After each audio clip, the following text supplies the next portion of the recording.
Understanding the six types of working genius. And we're just going to jump into it. So, six types of working genius. What is this?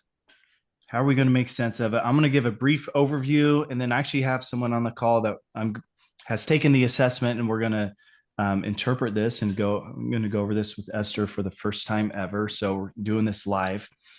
But the sixth type of working genius, this is it's come off of a book by Patrick Lencioni. If you're not familiar with Patrick's works, he has some great content out there for organizational health. The five dysfunctions of a team is probably what put him on the map. Death by Meeting is one of my favorite books of his. But the working genius is turned into an assessment, and he's discovered that there are six types of working geniuses, six steps in work getting done, and each one with a correlating genius. So what are they? Let me just hit these real quick. The first one is wonder. And the wanderer asks the question, why are things the way they are? They question the status quo. These can sometimes be the deep thinkers, and they'll think of things that you're like, how did you even think of that? So that's the wanderer. The next part of work is invention. This genius, if you have the genius of invention, you're good at creating new ideas, new solutions, maybe even new products to answer the question that the wonder is asking. Why are things this way? Ooh, this might lead to an invention of a new idea. The next genius is discernment. The discerners can very intuitively tell you whether this invention is a good idea or not. Sometimes inventors invent solutions that are not great ideas, and the discerner is just able to tell, even if they don't have expertise in that area, they're able to tell whether the idea is a good one or not. After discernment comes galvanizing. The galvanizer is really great at rallying the troops, inspiring people to move forward and implementing the idea at hand. Enablement, this is kind of a weird word, because when we think of the word enablement from a psychological standpoint, there's a real negative connotation, but this is from a work and productivity standpoint. So enablement is a person who says, hey, I want to come along and help. I don't want to invent the thing, but tell me what to do, and I'm going to come alongside you and help get it done. So that's what enablement is. And then tenacity is a person who takes a project to completion. The tenacious person likes to check off the last checks on the to-do list. They like to cross the ball across the goal line. They're the ones like getting it done to completion. So that's a quick overview on the different types of genius. We're going to continue to unpack these, but there are some categories. Whenever you take the working genius assessment, you're going to find that you're going to have two working geniuses. You're going to have two of those that we'll say are competencies, and two that are frustrations. The frustrations, like you hate that part of work. You just naturally, you're not going to gravitate towards that. The working competencies are maybe you've learned how to do it, you get away with it. But if you do that work for too long, you're going to experience burnout. And of course, working genius, that's your strength zone. That's the type of work where you're there and it's going to just really naturally feel good. You're going to bring the most value there. You're actually going to get joy. It's a part of work that doesn't feel like work because you enjoy doing it. So that's the breakdown of the categories: the geniuses, competencies, and frustrations. And then we also use this model to break up different stages of work. So down at the bottom here, you'll see the first two geniuses, wonder and invention. This is ideation stage. This is just where the ideas start flowing and happening. In the middle is discernment and galvanizing. This is activation. And I'll come back into this in a second, but in between discernment and galvanizing is what we call the decision line. Once we discern the idea is good and we're going to move forward, a decision is made, then the galvanizer can take over, part of that activation stage, and start doing the work. And then implementation is here at the end with enablement and tenacity. So those three stages of work give us a framework at how we target things, or how we even might evaluate projects or work in our own business or workplace. Also, with this model, we see responsive and disruptive. And on the top of this dotted line are all the responsive geniuses. So the responsive geniuses are doing just that. They're going to be a little more responsive, maybe reactive instead of proactive, where the disruptive geniuses, they're going to be a little more disruptive. They're going to take cues from these geniuses up here and actually disrupt the process a little bit and bring something new to the table. So just to work through the flow of work, a wanderer is kind of responding, why are things this way? Once that person asks the question, the inventor is going to start coming up with solutions, even if the wanderer doesn't ask for it. The discerner will respond to the inventions by going, I think that's an idea, or like, something doesn't feel right about that. I don't think it'll work. The galvanizer is going to disrupt and go, wait, what? It's a good idea. Okay, let's start moving people forward. The enabler will respond and say, oh, you need help. I'll help. Yeah, tell me what to do. I'll gladly do it. They're responding. And then the tenacity person is going to say, okay, we've been working on this long enough. We actually need to deliver the good, collect the payments, cross the finish line. Come on, let's wrap things up here. So you'll see where that comes into play here in a moment as well. One of the parts of the working genius model that I really, really like is being able to relieve ourselves from guilt and judgment. Sometimes when we think of ourselves, we can have guilt. So my personal geniuses are wonder and discernment.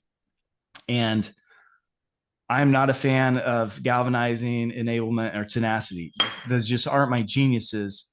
And sometimes I felt real guilty, especially when I was working in a larger team setting, being able to delegate and hand things off. There's part of my work ethic that feels like, well, I should be a part of every stage of work.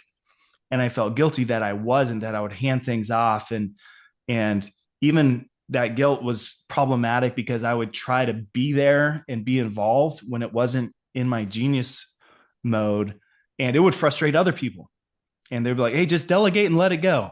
And a lot of times we can experience that guilt around ourselves. And then judgment of others, like we talk about the responsive and disruptive. Sometimes the disruptors can look at the responders and go, why don't they take more initiative? There can be some judgment there. Or sometimes we look at someone with the genius of enablement, and maybe they're not an inventor, but it might be easy to judge them and go, why don't they ever come up with new ideas? Yeah, they're a workhorse, but they're not bringing anything new to the table. And we can have that judgment when we realize, oh, that's not their genius.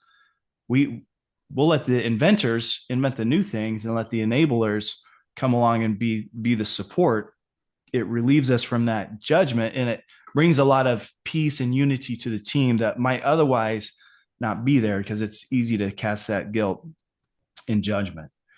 So going over the working genius, I've kind of thrown a lot out there. I'm going to use this altitude example that I think will really help it all make sense. And then we're jump in and get a little more specific. But when we think of altitude, think of flying in a private jet. Maybe one of us on the call has a friend with a private jet. All right. And we're cruising at 30,000 feet. So you see up here, 30,000 feet.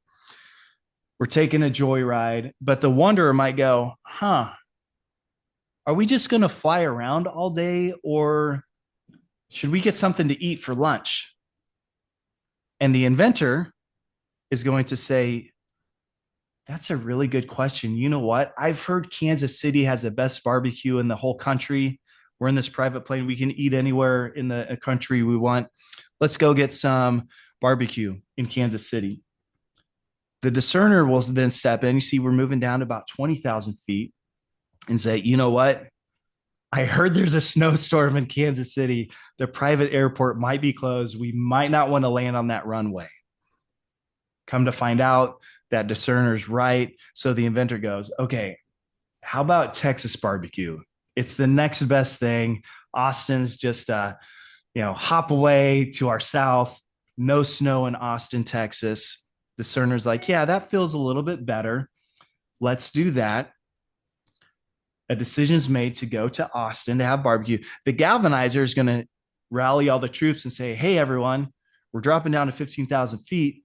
We need someone to let the airport know we're going to land there. We need someone to get an Uber from the airport to the restaurant. We need someone to call and make reservations at the restaurant.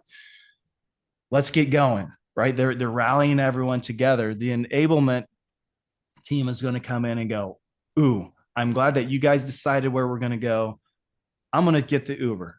Someone else going, I'm going to call the restaurant and make a reservation. Someone else going, I'm going to radio the tower, let them know we're coming in for a landing.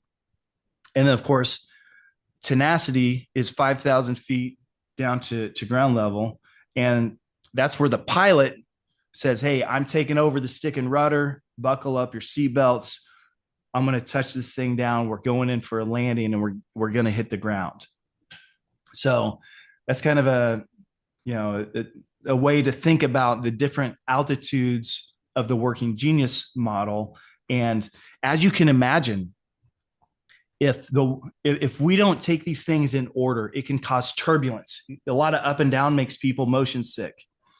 So if the wanderer comes in and says, hey, are we just going to fly around or are we going to do something else? And the pilot says, all right, let's drop it down for a landing. Boom. There's a lot of turbulence there, especially when the inventor is like, wait, we haven't decided where we're going to eat lunch. Maybe the pilot brings it back up. Let's go to Kansas City. They drop it back down. Wait, no, that airport's not good to stop at. Bring it back up. Start dropping down.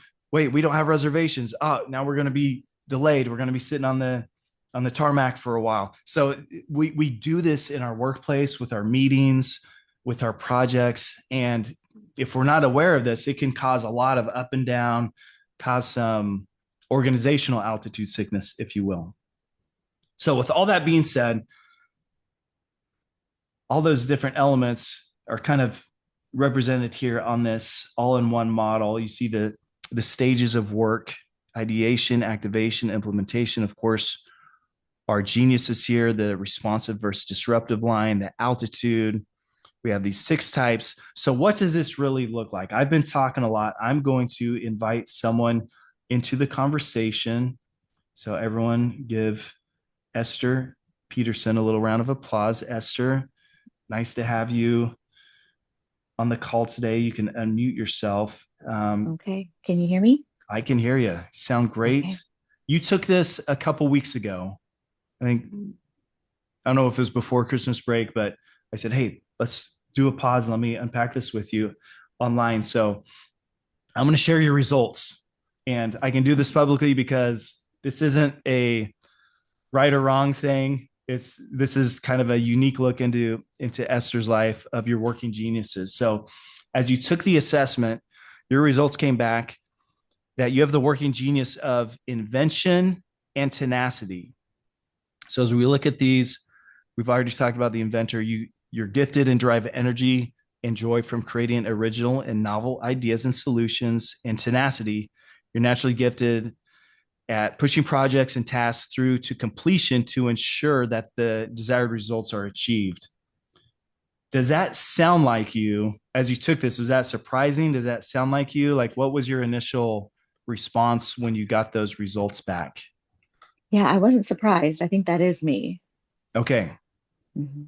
So, and then we'll unpack these quite probably not as much as a genius here on the call, but we'll take some of this offline. But your frustrations down here, galvanizing and wonder, and then so it's good to know the frustrations and typically it's like, yeah, there's no question there. The danger zone is here with the competencies because in some ways you've learned how to do an enablement, like, okay, I'm going to come along and get after the work. And you've also learned how to discern. And I know you personally, so you seem like a discerning person, but in the model of work, that can be that competency. If you hang out here in enablement and discernment too long, it'll lead to burnout. And so we'll take a look at that here in a second. But just so other people can see, when you take the assessment, there's going to be kind of some deep dive documentation on what invention and tenacity looks like for you, because those are your geniuses. we'll give a deep dive on the competencies and frustrations. But here's okay, this is what I was really excited to share with you. This IT pairing, invention and tenacity, this unique pairing is what we call the methodical architect. So I'm going to read this real quick and ask for your response. Let me know if it's close, if it's not close. Um, but right here, so I'm going to put in, instead of people, I'm put Esther. Esther gets real joy and energy from designing practical solutions to problems that are based on ingenuity, rationale, and precision. Esther, you work in a steady and reliable way when generating new ideas and are not easily distracted by possibilities that might prove logistically unfeasible. In your dogged pursuit of a workable solution, you can sometimes miss the nuance of a given solution or overlook human needs.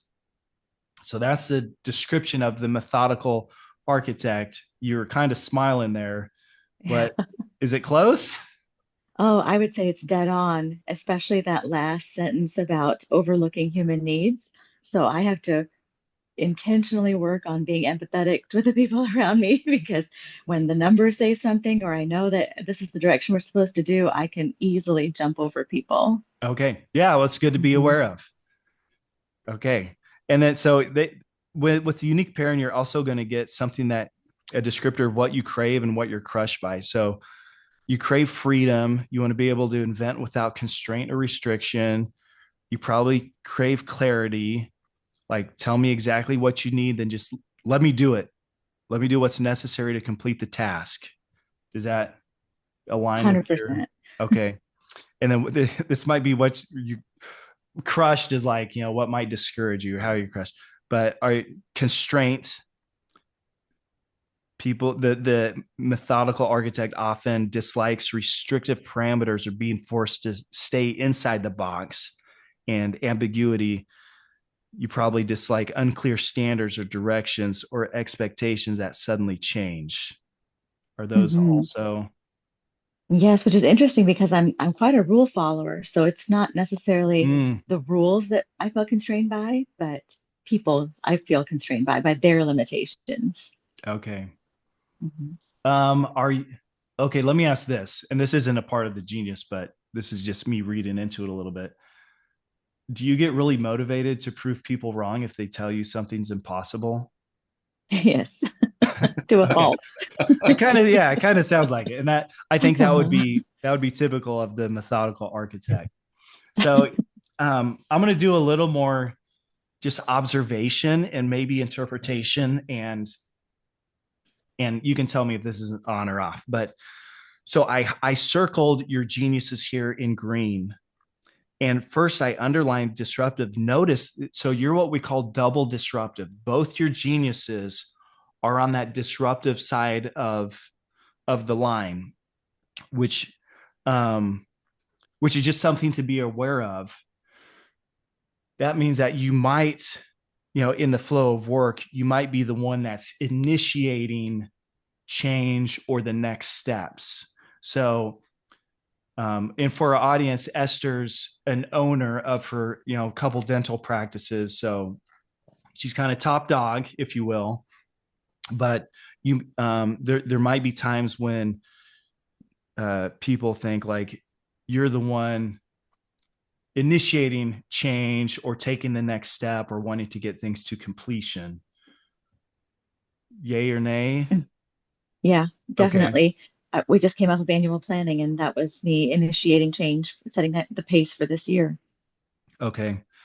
And then another thing that I notice on here is um, I remember I said there's this decision line between discernment and galvanizing.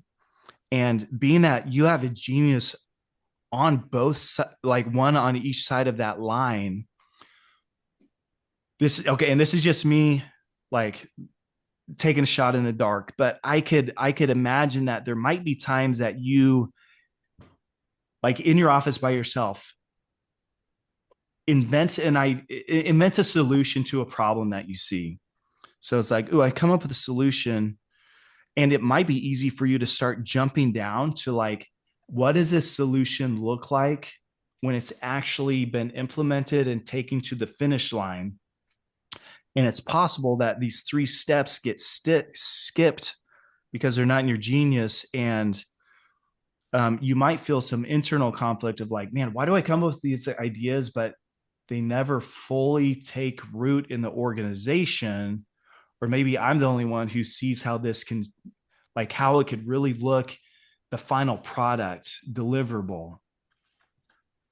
So that I could see how and again, I don't know if that is, but that might be an internal conflict that you might feel like, okay, I'll have an idea and I can see how it gets done, but why doesn't the team come around me? And then there's this also, when you have a genius on both sides of this decision line, it might be easy, especially because you're the boss, to maybe make a decision, but no one else knows about it. No one else is galvanizing, letting the rest of the team come along beside and help push it forward.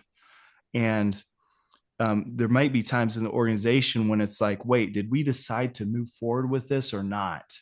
And you may have just been like, well, I was just thinking of a new idea. Maybe I didn't make the decision. Or it's possible you made a decision, but didn't communicate it to the rest of the team to help them implement it to the final stages. Have you ever had dynamics like that along the line of your practice? Yeah, constantly. When I do come up with the idea, and it's usually like in the most random times when I'm by myself and I'm like, oh, that's the solution for whatever issue we're having. And I can see that in result. So I know where we have to be, but communicating all of the in-betweens to my people is my weakest point. You're exactly right. Mm, And it's frustrating too when it's like, why doesn't everybody else see it? See that end yeah, result. yeah. But also seeing that end result gives me that gumption to keep on going with it because I know what it's going to look like when it's actually done right. Yeah, and there's probably I think it's the methodical architect, but this is probably very similar to like a visionary too, where you can come up with an idea that no one else has thought of. It's a solution no one's thought of, and you can also see what it looks like. Mhm. Sometimes the inventors don't have like, if they're not down here with enablement and tenacity, they may not see really what it looks like at the end result, but you probably are able to have that vision, which is, again, it's a really powerful combination. So on this slide, I also circled in red your frustrations, and in orange your competencies. So again, you see here on both sides of that decision line, there's a competency and a frustration. And what, this could lead to some turbulence in meetings. And if you're coming up with new ideas and see how it looks at the end game, not having you know having a discerner as a part of the process would be really valuable, and a galvanizer, someone who's able to take that idea and say, okay, hey, you give it to me, and I'm gonna rally the team and get them inspired to do it, and even delegate down here who's going to be doing what. And then you can step back in at the kind of quality control on the delivery side of things and go, okay, this is you know here's how we're going to cross the finish line. But knowing where you stand on that decision line can be valuable also. And what I'm going to show you something here. I'm skipping ahead on my slides, but one of the things that we can do is what I call a team map. So to take, and this is just a fictitious group of people, but it might be good to take your entire leadership team and have them do the working genius as well, so you can recognize where people fall with their geniuses and frustrations, and set them up in certain ways, strategic places in the organization that maybe isn't a part of day-to-day operations, but maybe when it comes to those annual planning sessions or strategic planning sessions, maybe if there's hey, we've discovered a problem in our system and we need to come up with a solution, having some ad hoc meetings. This might, if we did a team map, it'll be a way to just see a big picture where everyone falls and how you can rely on people. One of the one of my fellow working genius, certified facilitators, there was he was working at an organization, and someone on the legal team, which is very, that position in the work structure was enablement, but he had really good. I think he had the gift of invention, the genius of invention, and so they started pulling him into brainstorming sessions, even though that wasn't his day to day job. But they wanted his genius to really shine when they were doing some of the brainstorming session, really thinking outside the box, and that was part of his gift. And you're allowed to do that. Here's another point I'll make with working genius. We're all going to have to do parts of work that we don't like. So I don't think there's such thing as a perfect job where we always exist in our geniuses and nothing else. But that we can certainly jump into our geniuses, and in those special moments really shine and have something to bring to the table when maybe it's not always our day-to-day job. But has anyone else on the team taken the working genius, Esther? No, not on mine yet. Okay. Anyways, that might be that might really change what the meetings look like, and even sometimes just having this language to use within the organization can change the culture of the organization as well. Okay, so I'm going to pause there with you, Esther, and here I'll throw it back to kind of this all-in-one model for you. Any observations or questions you have as I did a very brief overview of your assessment? Hmm. Does this professional side dribble over into the personal side, or can it be opposites when it comes to the personal side? Oh, that's a really good question. So we typically would say that the working genius is about 20% personality and 80% productivity. So the model's a little more on the working side, but you can see how some personality might come through and complement this. Um, Specifically, when you said the customer experience, is that what you're asking about? Or just in personal relationships, like with Oh, family, with friends. yes, yeah, Hmm. Like when we're yeah, putting together, trips for our life group or, our small groups, like things like that. yeah. Actually, when you talk about trips, I've had both my kids take this, and when I look at how we plan vacations, uh, it's easy to look at this model and go, oh, sometimes we'll have great ideas. Like it'd be so cool to go to Europe, right? Like, why don't we do something here? Here's an idea. Let's go to Europe. But sometimes things stop there for us. It's like, well, is that a good idea? Is there discernment there? Galvanite, is everyone on board to do that? Have we, enablement? Have we bought the plane tickets? Have we budgeted for the plane tickets? What are we going to do when we get there? Have we reserved the tour, World War II tour across the landscape, or are we going to go snow skiing? You know, and yeah, you could see that even in family vacations. Like sometimes people show up, but there's no plan. That's probably they're lacking some of that tenacity there in the family. But yeah, you can use this across all types of different organizations, whether professionally or personally.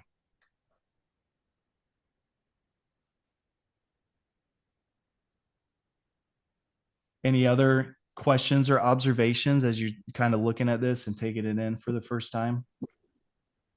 No, I think it's fascinating.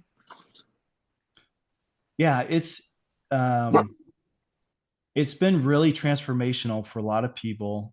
It's uh, sometimes when you hear yourself explained in different words, it's like, oh yeah, I am that way. And I see, unlike you, I have tenacity is one of my frustrations. So I'm like, I always felt bad because I wanted to hand things off. And when we think about meetings, sometimes meetings can fall into these different stages of work. And, I have the genius of wonder and discernment, which is on the top side of this decision line. I used to really frustrate my team because we would have a kind of a final meeting before delivering a big program. And I would start wondering and coming up with, asking questions about why, or coming up with new ideas. And my team's like, no, we don't need new ideas. We need to finish this thing. But I was creating tension within the team, and I probably shouldn't have even been at those meetings. I should have strategically removed myself from those meetings and delegate and say, I need you guys to be, now that we're crossing the finish line, you guys take it the rest of the way. So even knowing when to be strategically absent, the model can help with. So Um, you mentioned that I'm double disruptive and you are double responsive. What yes. does that mean? Yeah. So Is it better to be one and the other? no, it's not a better or worse. It's just an awareness. So from the, I earlier had this slide of guilt and judgment. It can be easy for a double responsive to kind of judge the disruptive person and go, man, why are they always butting in? And if I don't Mm, understand that they're double disruptive, I can take that as like rude, or maybe they're not accepting my thought process or my ideas. But they actually might go, you know what, Aaron, you discern that this is a good idea. I started getting the ball rolling. And I go, oh, you're just okay, you're just being disruptive there. And that can be really productive. And hmm if I don't have that disruption in my life, I'm just gonna, it kind of appears, a little bit of that ivory tower where we're coming up with ideas and thoughts, and we are thinking outside the box. Down here, we got to start creating the box in which we're going to operate. And if I don't appreciate that, I can be real judgmental on those people. And hmm like the enablement person, it'd be easy for the disruptors to look at the enablement person and go, why don't they ever initiate helping out? I always have to ask them. Well, because they're responsive. They want to be asked. They don't want to come up with a new idea. They actually want to be told what to do. Hey, what are this? Like you don't want to be trapped thinking inside the box. A lot of times the enablement person does. Like, tell me what the box is, tell me what my parameters are, and I'm going to go and get it done. Also tell me what to do. And it can be, for me, it can be real relieving to go, oh, you actually like, because I hate that. So you like that. Here, I'll give it to you and I'll tell you what to do. And they go, thank you. Now let me go and do the work. And Uh-huh. so that's so it's not like a right or wrong, but it's a little bit of a just an awareness. And even organizationally, like, you know, love to smile. That's the name of Esther's dental practice.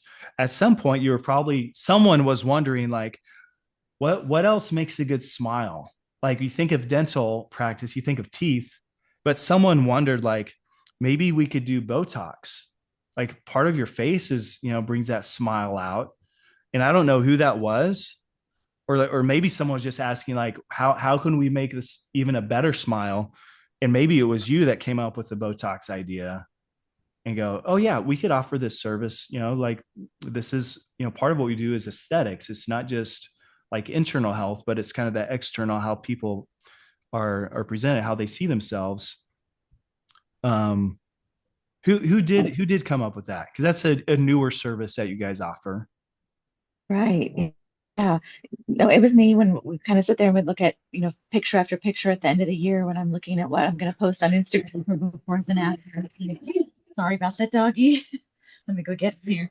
Um, so yeah, you're absolutely right. There's more to it than just teeth, right? So we're looking at lip position with a smile. We're looking at facial asymmetry. So we're doing lip fillers and cheek fillers to balance out your entire look.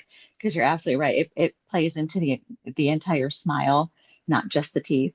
Yeah, and I'd be curious to know Sunny's geniuses too, but someone has to discern, like, okay, can this fit within our business model? You know, Hmm doing facelifts, probably not.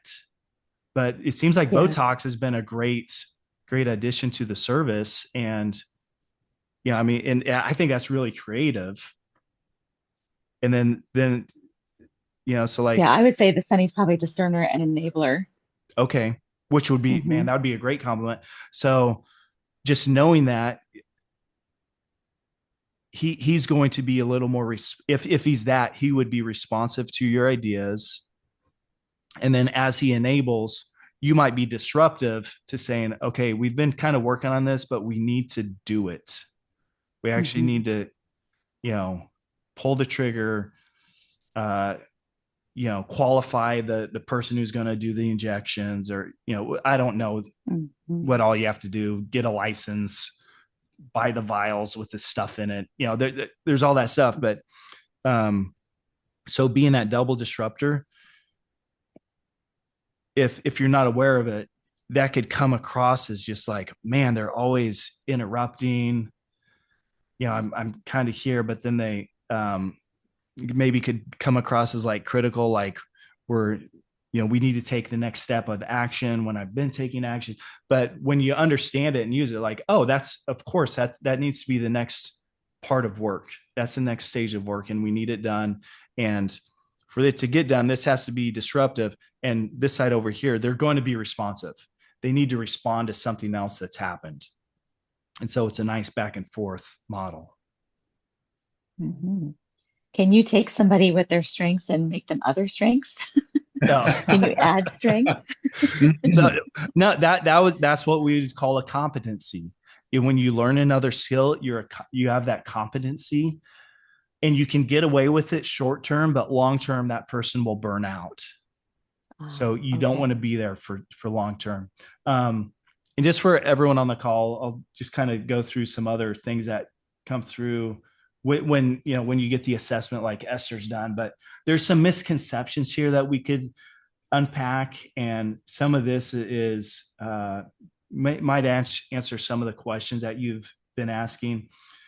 There's also there's individual applications, but then there's a way to coach your team, how to organize your business, your team with it. And there's also a really good meeting implementation of the working genius model. So when we talk about meetings, there might be certain geniuses that you have to have in the room, and there might be some meetings where you actually don't want some geniuses in the room, depending what we're doing. If we're just doing a big brainstorming session and we're not making a decision, but it's like two meetings before we make a decision, we might not want the galvanizer in there, because the galvanizer might go back and start rallying the troops before we've even made a decision. It's like, no, no, no, we're not ready to do that yet. And that's okay to have people strategically absent. So knowing what kind of meeting that you're doing and what everyone's geniuses are and their role in the organization can really make meetings come to life. And if it's not necessary for them to be there, you're not making mandatory something that shouldn't be mandatory, because that'll kind of deflate the meeting when people are there and they shouldn't be, because then they're bored and they're not really being productive. So um, kind of the meeting structure can be really valuable as well. Yeah, also leading the meeting at the right altitude, borrowing a genius, regulating your. So this is one that you'll have to do, Esther. You have to regulate your own genius, because you're on both sides of that decision line. Okay, do I need to be wearing my invention hat or my uh, tenacity hat? And just kind of checking yourself there, and being aware of what type of meeting it is. And of course, this will be huge for you, but the leadership scenario, since you are, you're the co-owner of Love to Smile, knowing, okay, how this what how your team is composed of the different geniuses, that might be really good for hiring too. I'm sure there's some you can't discriminate based on genius, but good things to be aware of, and knowing how people can fill in the gaps of your team. And that leads back to this team map that I was going to talk about. And then some more things that we can do offline is going over the missing and misusing geniuses. There's some ways, if someone has discernment, there's some ways that that can be misused over here. Maybe if you're missing that, there's some ways to some indicators there that like, oh, we might need to complement our organization with another genius or two.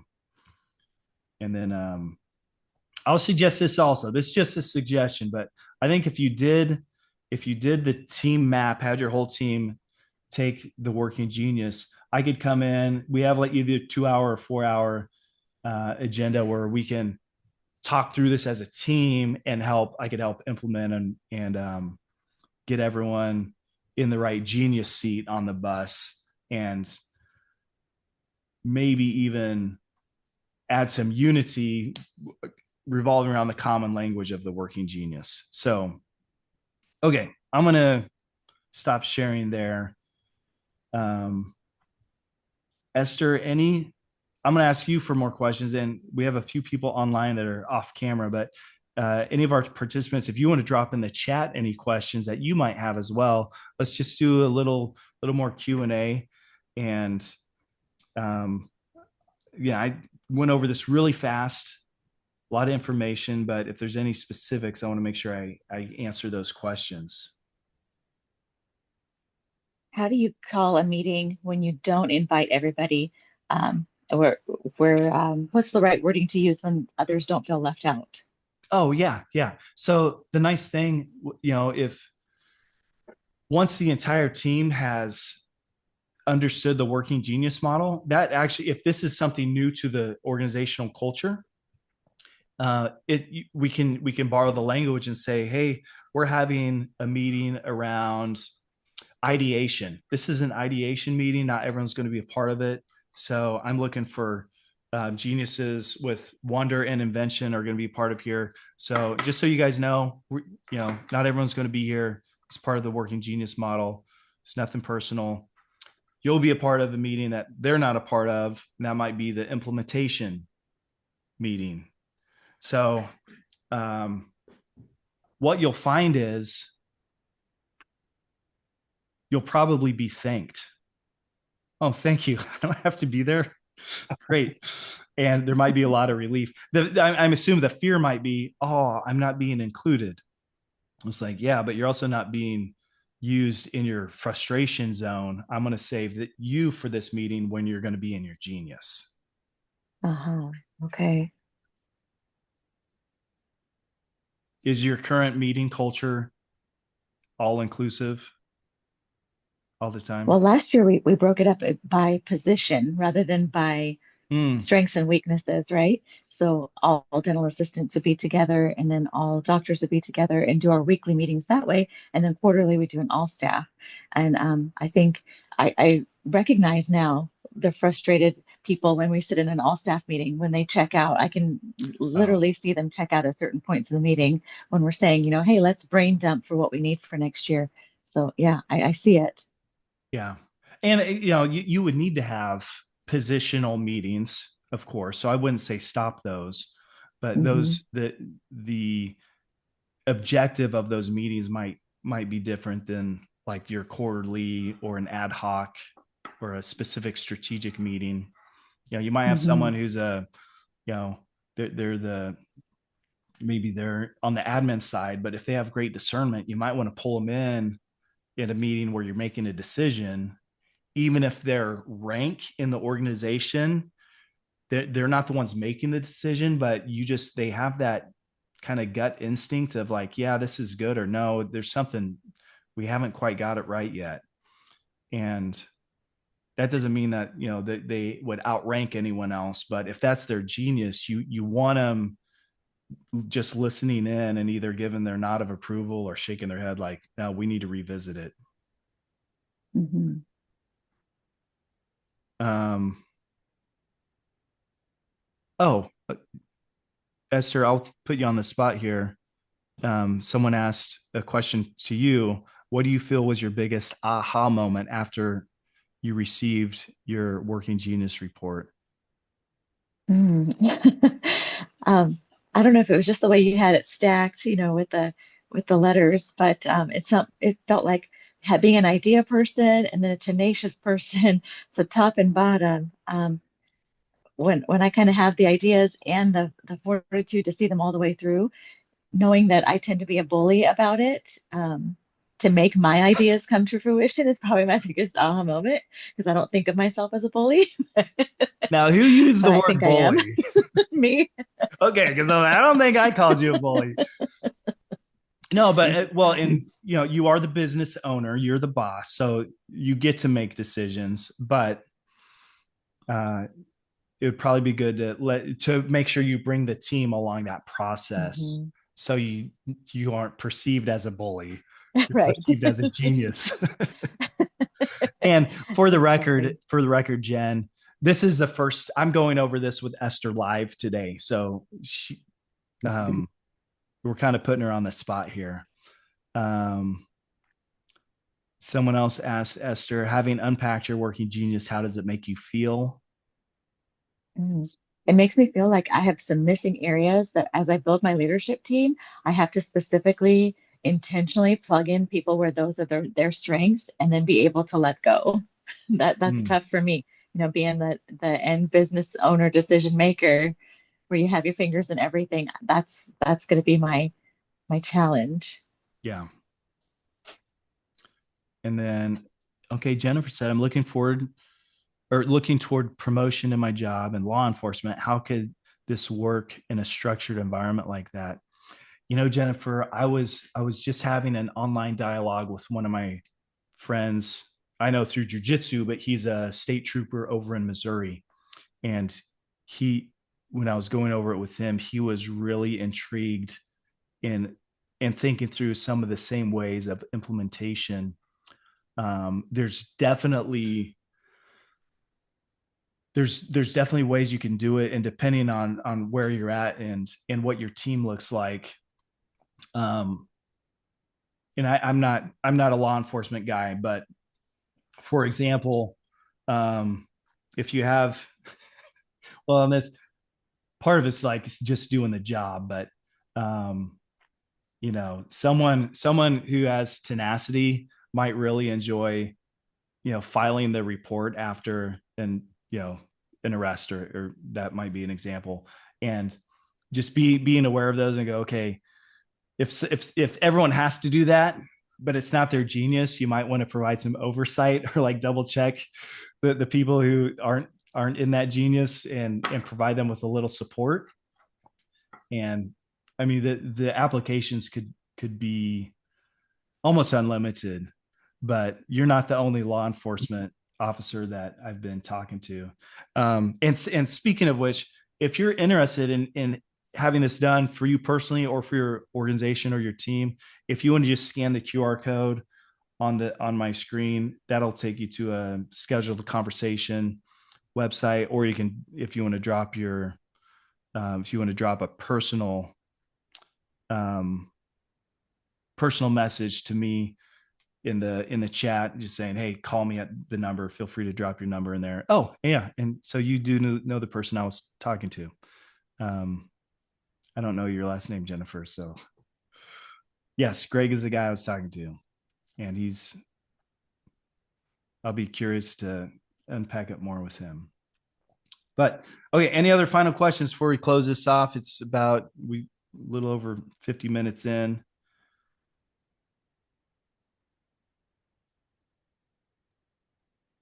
Okay, well, Esther, I want to thank you for letting me kind of put you on the spot and do this live. Let's connect offline and do a little deeper dive into it, and then see whatever else you want to do with your team. But Yeah, thank you I'd so appreciate much. that. Thank you.